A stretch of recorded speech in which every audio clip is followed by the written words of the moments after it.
Erika Kirk just broke the matrix with her public display of forgiveness for her husband, Charlie Kirk's assassin, during her speech at his memorial service. I want to highlight a few key points here, okay? One of them is which the left, and I know the left is a very ambiguous term, and he wasn't, this Tyler Robinson fellow, the alleged, killer of Charlie Kirk, wasn't an institutionalized member of the left. But being that he was brainwashed by leftist media and propaganda, he was effectively an arm of the left. So that's what I mean when I refer to him as the left. And the left really thought that they got a W by taking out Charlie Kirk, when in fact they took the biggest L possible, because the name Jesus Christ is echoing through the minds and hearts and souls of people all over the world. This was an event that didn't just captivate much of North America, most of North America, but much of the world. This was a headline-breaking event.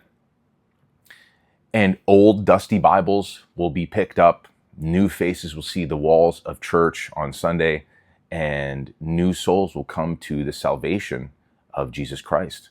And many of us that have known Jesus for a long time are filled with further passion and fervor and are emboldened in our faith all the more. And I think this is a really important turning point, if I may use the pun, in the Western culture, where we have secularized so much of our society, and we've kind of seen the fruits of said change, and things are starting to return. And I know a lot of people are already saying, and many, let's say, Catholics online, I'm obviously a Catholic online, that this was very Protestant, and she hasn't converted people to Catholicism, the true faith. There's a part of me that understands where people are coming from when they say that. However, in myself, it was a windy, messy road, and those that are sincerely seeking truth, I firmly believe, will find themselves at the altar of the sacrifice at Sunday Mass within the bosom of the Catholic Church. So I'm not so concerned about that. Maybe this sounds overly ecumenical of me, but I have a lot of hope that any amount of Jesus, even as a Catholic that firmly believes that Catholicism is the fullness of truth, and I'm not interested in this conversation of where Charlie belonged, liturgically, or if he was Protestant or Eastern Orthodox. I'm not so concerned with that. Allegedly, he did pass away with a St. Michael's medal on him, which is incredible, that he was praying the rosary every day. He got his marriage convalidated by the Catholic Church, and allegedly had shown some serious interest in Catholicism. But to me, that doesn't matter as much as the overarching message. And I think most people would agree that any amount of Jesus, okay, well, especially professing the religion of the resurrection even in the Protestant sense, is better than atheism. It's better than Mormonism. It's better than insert faith here. And I think it being a windy road, the Lord knows how to meet us where we're at. And I think many of these people who now are finding Jesus for the first time, or rediscovering Jesus in their own hearts, will eventually find themselves, because the Lord is the good shepherd, and he knows how to guide us, and he knows, and as cheesy as this quote sounds, knows how to draw straight with crooked lines. I am one of these examples. So pardon me if this sounds ecumenical. But going back to that earlier point, there is an energy that is building up in the West that I think has been building up for many decades. And I think we're reaching kind of like that apex point where it feels like things are about to blow off the top. Erika Kirk had an opportunity to stir up the hornet's nest in such a way, right, where it would have spurred these men into action. These many men, and perhaps even young women, had so much energy pent up that they're wanting a fight, perhaps even a physical fight. And now's not the time for that. And instead of stirring up the hornet's nest, there was this profound display of mercy, effectively dousing any bloodlust that may be in anybody's hearts as they were witnessing that. Because people are waiting on the sidelines for some kind of a fight, some kind of taking the pitchforks into the streets. And that is the sinful nature of us. Remember, mercy is God's, and the fact that she showed mercy does not mean that there's no justice. What she's doing is right and just and leaving it in the hands of the civil authorities. And ultimately, and she understands this too, is vengeance is not ours. Vengeance is God's. And as we leave these things to the civil authorities, justice will be applied accordingly. And there's no mercy without justice. So to think that because you forgive means that there doesn't need to be any justice has really no idea of what these concepts actually mean in the Christian sense. So I would really urge anybody to read on what mercy and justice and that relationship that mercy and justice has, because our God is a just God, a perfectly just God, and a perfectly merciful God. And so instead of inciting this bloodlust into millions of men worldwide, she doused it with mercy. And she echoed the words of our Lord in Luke when he was being put to death. Forgive them, Father, for they do not know what they do. And this is powerful, an incredible witness. And I know a lot of people are, either stuck on the side of, well, this was very, Protestant and this was very over the top. And I really don't care. I don't have time for that conversation. The fact that this was a show, a public display of grace and mercy. And not just that, Erika is that spirit that she embodied while she was conducting that speech is the precise antidote to feminism. When people say that such and such is a strong woman, that was a strong woman.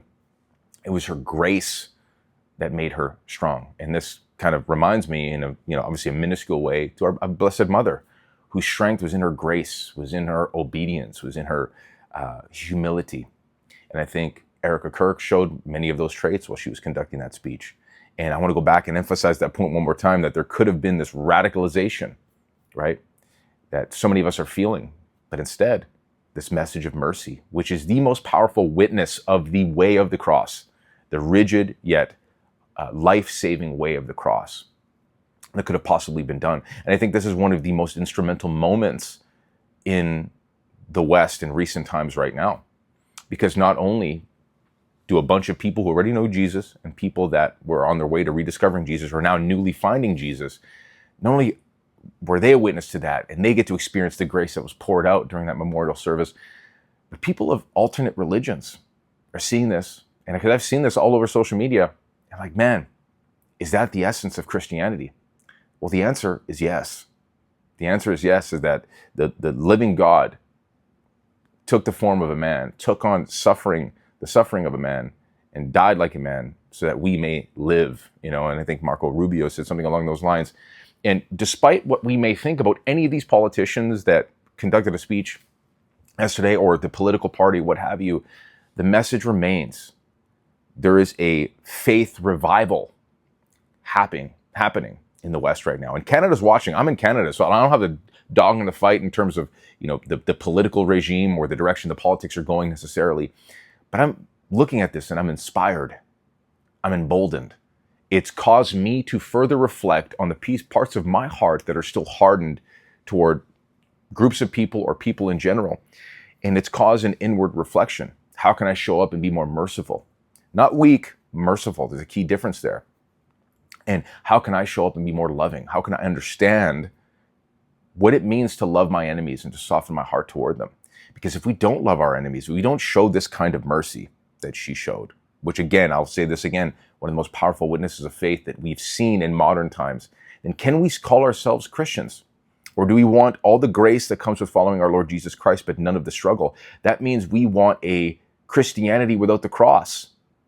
We want an altar without a sacrifice. We want faith without religion. And you can't separate those things. You cannot separate those things. If we want the fullness of the Christian identity and the Christian walk, then we must try to walk as our Father walked. Jesus said himself, be perfect like your Father in heaven is perfect. And this may seem like an impossible standard for us. But by his grace, if we take up the full rigidity of that wooden cross upon our lives, that spiritual cross upon our lives, to endure suffering like Jesus endured suffering, that the only way that we can endure it without suffering in vain like an animal is via his suffering and via his grace and being in communion with him. If we don't take on that kind of mercy, then not only do we suffer like animals, we will not be able to show that kind of mercy, not to ourselves, much less to other people, the way that Erika did, which is a profound witness of Christ, and there is a revival. So when I say a reconquista, a reconquest, it's not a reconquest fought with swords and scimitars. This is a reconquest that is the sword of the Spirit. And I have to say, when I listened to that speech and I saw the reaction, it filled me with so much passion and zeal and love. And I was already somewhat optimistic before because I know there's changes happening, but even more optimistic now. So that doesn't mean we rest on our laurels and we're not frosty because the enemy is like a prowling lion. He's waiting for his time to devour.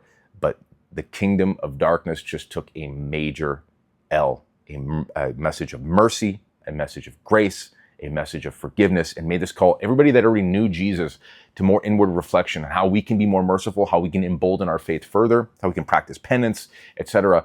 And I want to welcome all the people that are now just newly finding Jesus, because eventually those truth seekers that are sincere will find themselves in the bosom of the Catholic Church. So may we pray for everybody involved, pray for the West, and Deus Vult, because Jesus didn't go anywhere, but he's back in a major way, front of mind at the end of this. And this, I think there's going to be a absolute revival of the faith. Maybe examine ourselves further, pray for them, pray for the West. And again, Deus Vult, Christ is King. That's it.